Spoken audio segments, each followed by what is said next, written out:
Welcome to Telugu focus TV. నేను మీ శ్రీనివాస్ రెడ్డి. మంచు మోహన్ బాబు గారు ఈయన ఇప్పుడు కష్టాల్లోకి ఆయనకి మొదలయ్యాయని చెప్పుకోవచ్చు. ఇప్పటి వరకు వాళ్ళ కుటుంబ వ్యవహారం ప్రతిరోజు అన్ని మీడియాల్లో కూడా, న్యూస్ ఛానల్స్లో కూడా చూసే ఉంటారు. అయితే ఇప్పుడు మోహన్ బాబు గారు చిక్కుల్లో చిక్కుకోనున్నారు.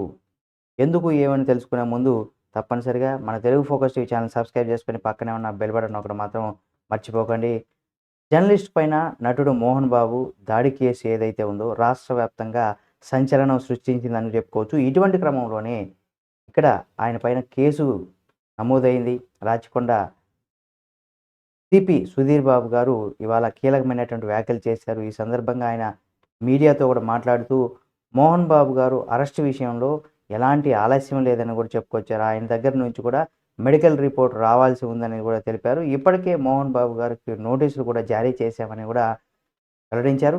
కానీ ఆయన ఈ నెల 24 వరకు కూడా సమయం అడిగారని, ఈలోపు కేసు విచారణకు కోర్టు అభ్యర్థిస్తామని కూడా అన్నారు.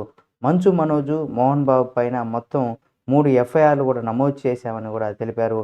అలాగే రాచకొండ పరిధిలోని మోహన్ బాబుకు గన్ లైసెన్స్ లేదని, ఆయన వద్ద ఒక డబుల్ బ్యారల్ రివాల్వర్ అంటే ప్లానెట్ మేడ్ రివాల్వర్ కూడా ఉందని అన్నారు. మరోసారి మోహన్ బాబు గారికి నోటీసు ఇచ్చామని, స్పందించిన పక్షంలో అంటే ఒకవేళ ఆయన మోహన్ బాబు గారు స్పందించిన పక్షంలో అరెస్ట్ చేస్తామని కూడా రాచకొండ సిపి సుధీర్ బాబు గారు స్పష్టం చేశారు.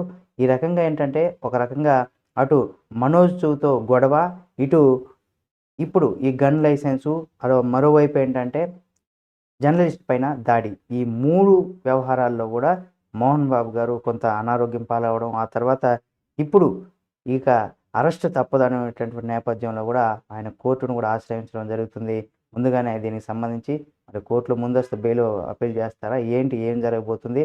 ఆ జర్నలిస్ట్‌తో రాజీ కుదుర్చుకుంటారా? కానీ కొట్టిన తర్వాత కూడా మొన్న వెళ్ళి మోహన్ బాబు గారు ఆ జర్నలిస్ట్‌ని హాస్పిటల్‌కెళ్ళి కలిసి క్షమాపణ చెప్పడం జరిగింది.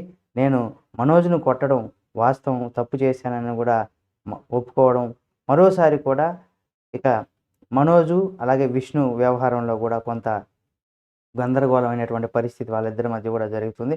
మరి ఈ వ్యవహారంలో మోహన్ బాబు గారు ఏ విధంగా బయటపడతారు? ఆయనకి మధ్యవర్తులుగా అంటే కొడుకు, తండ్రి మధ్య మధ్యవర్తులుగా ఉండి ఎవరు రాజీ కుదిర్చి ఈ గొడవను సద్దుమణుగుతారనేది కూడా చూడాల్సి ఉంది. ఈ వీడియో మీకు నచ్చితే లైక్ చేయండి. ఇలాంటి మరిన్ని వీడియోల కోసం మన Telugu focus TV channel subscribe చేసుకొని పక్కనే ఉన్న బెల్ బటన్ నొక్కడం మాత్రం మర్చిపోకండి.